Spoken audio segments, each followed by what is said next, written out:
Imagine laughing so hard your lungs collapse, your heart stops, and you literally die of amusement. That wasn't a bizarre medical anomaly in the Middle Ages. It was a highly calculated, legally approved method of judicial execution. To understand how this nightmare came to be, we have to step into the dark, legalistic mind of a medieval judge. In continental Europe, the legal system operated under the Roman-canon law of proof, which held that confession was the absolute queen of proofs. No accused criminal could be executed for a capital offense without either multiple eyewitnesses or a voluntary confession. This created an intense, desperate need for judicial interrogation, but there was a massive legal catch. The law strictly forbade any form of torture that caused permanent mutilation, spilled blood, or broke bones. If an interrogator permanently scarred a prisoner or accidentally killed them during questioning, they could face excommunication or severe legal penalties. This forced medieval executioners to become twisted innovators of human physiology. They needed a method that would shatter a prisoner's psychological defenses while leaving the body technically untouched and legally undamaged. To understand how this worked, you have to picture the cold, damp stone of a medieval interrogation chamber. The accused was stripped of their dignity and bound securely to a heavy, wooden frame. Their legs were elevated and locked into wooden stocks, exposing the bare, sensitive solace of their feet to the damp air. But the torturer didn't approach with glowing iron pincers, heavy hammers, or jagged bone-breaking wheels. Instead, they walked into the room carrying a simple wooden bucket filled with warm, highly concentrated salt water. The guards would thoroughly soak the victim's bare feet in this thick brine, letting the salt crystals seep deep into the skin. Then, they brought in the executioner's strange, four-legged assistant, a common farm goat. Goats have an insatiable biological craving for salt, a nutritional need they will stop at nothing to satisfy. As soon as the animal was brought close to the wooden stocks, it began to aggressively lick the salt water off the prisoner's feet. At first, the sensation was probably a bizarre relief, sparking nervous, hysterical laughter, and deep confusion. The victim might have thought this was a bizarre joke, a moment of light-hearted humiliation before the real interrogation began. But the human brain is not wired to handle prolonged, hyper-focused stimulation of the nerve endings on the solace of the feet. This wasn't a gentle, playful pet, it was a relentless, abrasive assault disguised as an innocent tickle.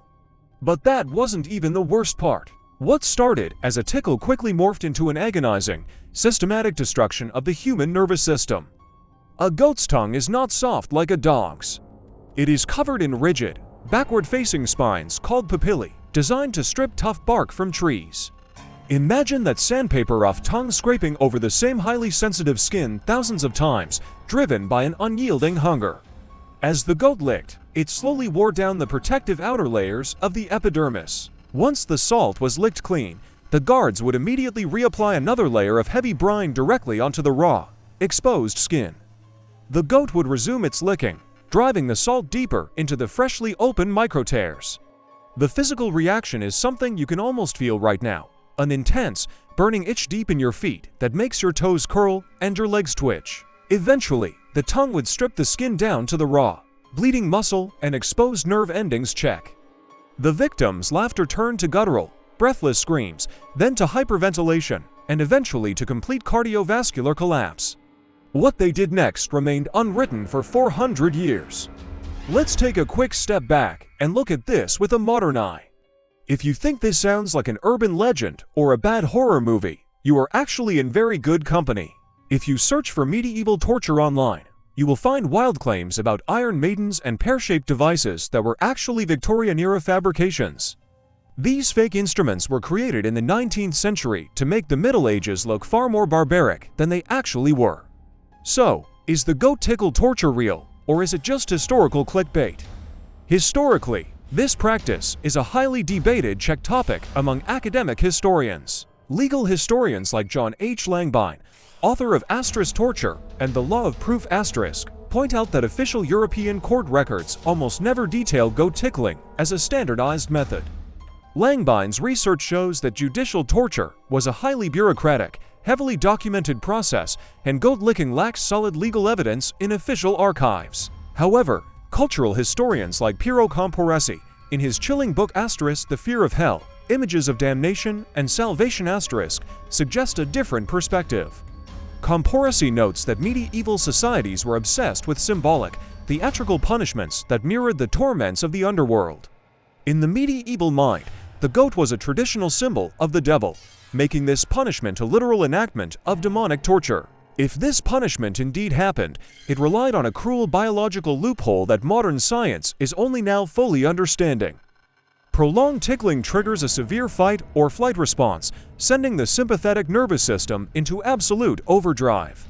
The heart rate spikes to dangerous levels, blood pressure skyrockets, and the respiratory system struggles to draw in oxygen between gasps. L.A. Perry's classic study, *The History of Torture in England*, documents how the English system officially rejected continental torture but still allowed extreme physical pressure. In England, they used *pain forte at dur*, pressing victims with heavy stones, while continental systems perfected psychological breaking points. The goat tickle was brilliant in its cruelty because it wasn't designed just to kill, it was designed to break the mind. Imagine the psychological torture of knowing that your ultimate agony is being delivered by a farm animal, accompanied by your own uncontrollable, hysterical laughter.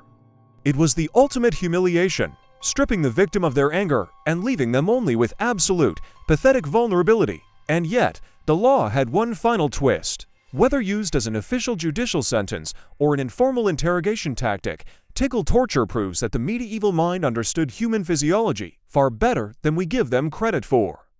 They knew that sometimes the most effective way to break a human being was not through brute force, but by turning their own biological reflexes against them. But here is the final, chilling thought. If a court could turn a simple tickle into a lethal weapon, what other modern comforts of ours could be weaponized in the future? Would you survive this bizarre punishment, or do you think the historical records are just a myth? Let us know in the comments below, and don't forget to look down at your feet.